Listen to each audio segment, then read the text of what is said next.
2 days ago was the 41st anniversary of one of the most memorable and famous games in MLB history. Nicknamed the Pine Tar game, this game has been long documented and has detailed videos already made about it on YouTube, so I recommend watching them if you are not familiar with the game. For those unaware of what happened, the events leading up to, during, and after the Pine Tar game are vast and extensive. I could seriously make an hour-long documentary about this game, but I'll try to go over what happened as quickly as possible. July 24th, 1983. The Kansas City Royals are on the road to face the New York Yankees. The Yankees are leading by a score of 4-3 with 2 outs in the top of the 9th inning. Kansas City has a runner on first base, and at bat is third baseman George Brett. Facing relief pitcher Goose Gossage, Brett promptly smashes a go-ahead home run. It was now 5-4 in favor of Kansas City, however, there was a quick turn of events. As Brett came in to score, Yankees manager Billy Martin protested to the umpires that George Brett's bat was illegal. There's an obscure rule in Major League Baseball regarding the amount of pine tar that is allowed on a bat, and New York believed Brett exceeded that amount. Again, for those unaware, pine tar is a sticky substance occasionally used by hitters to give them a better grip on the bat.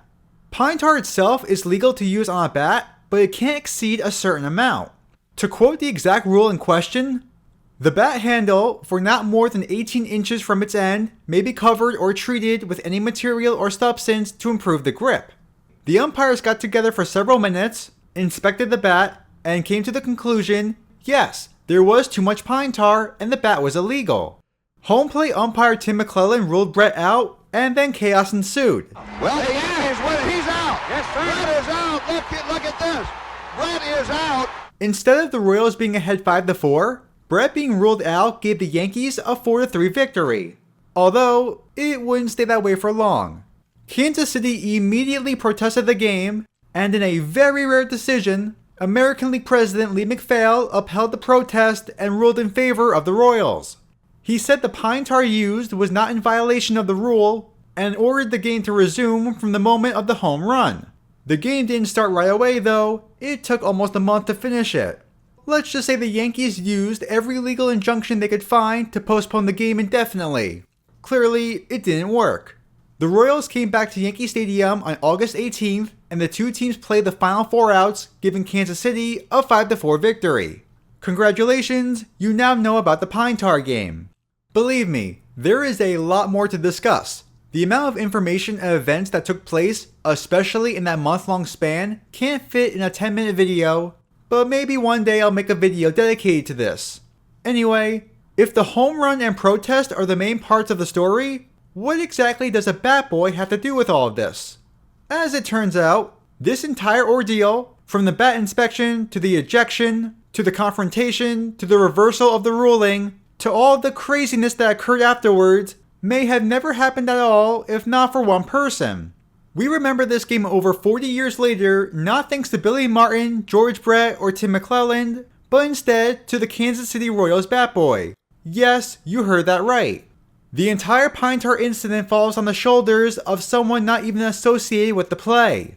First, who was the bat boy stationed in the Royals dugout that Sunday afternoon? It was a 17-year-old boy by the name of Merritt Riley. As the Kansas City bat boy that game, Riley had one job and one job only: grab the bat whenever a ball was hit in play. During a 2013 interview with him, Riley's job was to quote-unquote grab the bat immediately, run it back to the Kansas City dugout, and toss it in a rack among the other bats.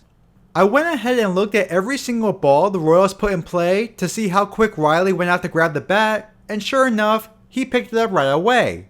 Due to camera angles, there were only a handful of instances where he can be seen in the background, but in those few plays, we can clearly see Riley sprinting towards home plate to get the bat. One of these occurrences even includes the first out in the 9th inning. There on screen is Riley running out to home plate right as Don Sluck rounds out the short. Some shots during the game also show Riley kneeling in front of the dugout, so we can see he was right on top of the bat on every play. That was, with one major exception. The Royals hit over 30 fair balls in play, and the one where Riley didn't sprint out to grab the bat was during George Brett's home run. You might be able to see where this is going, and George Brett can thank himself for the events that followed. Despite being a Yankees fan, Riley was also a big fan of Brett. To quote Riley, George Brett was a very outgoing, easygoing, friendly guy. Whenever he would come to the stadium, he'd always bust my chops a little.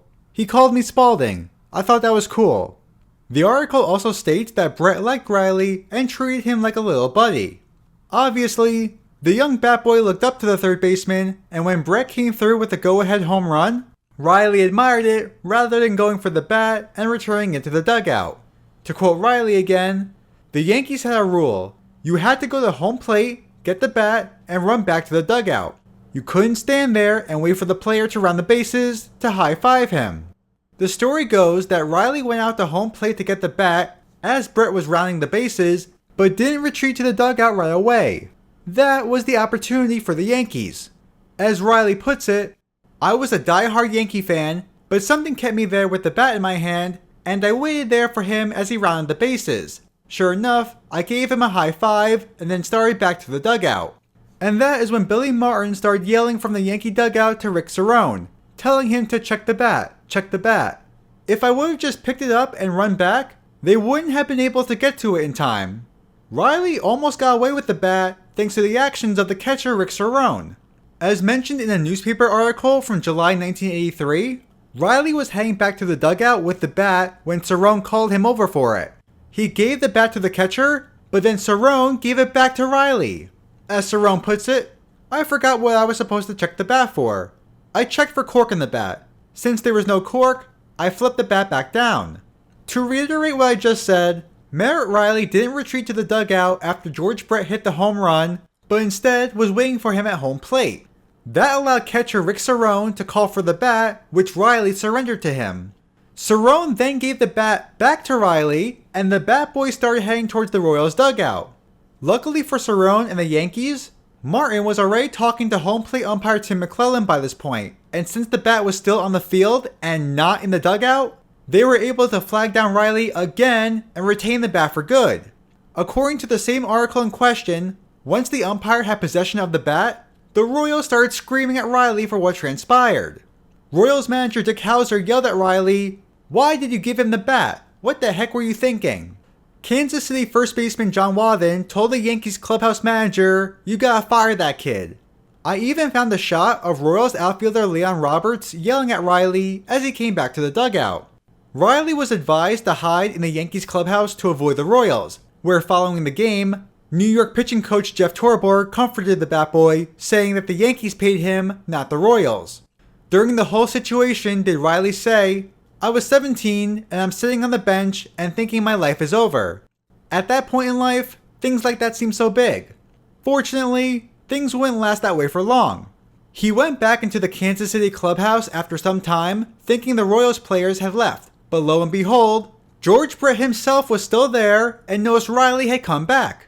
"We made eye contact," said Riley. "It broke my heart at the time. I'll never forget it." He looked at me and said, "Why the F didn't you pick up the bat?" I wanted to dig a hole again, and then he started laughing. He said, "Spalding, I'm only kidding you, but you do owe me." Good to see Brett was in high spirits towards Riley. Some ball players definitely could have had a different reaction.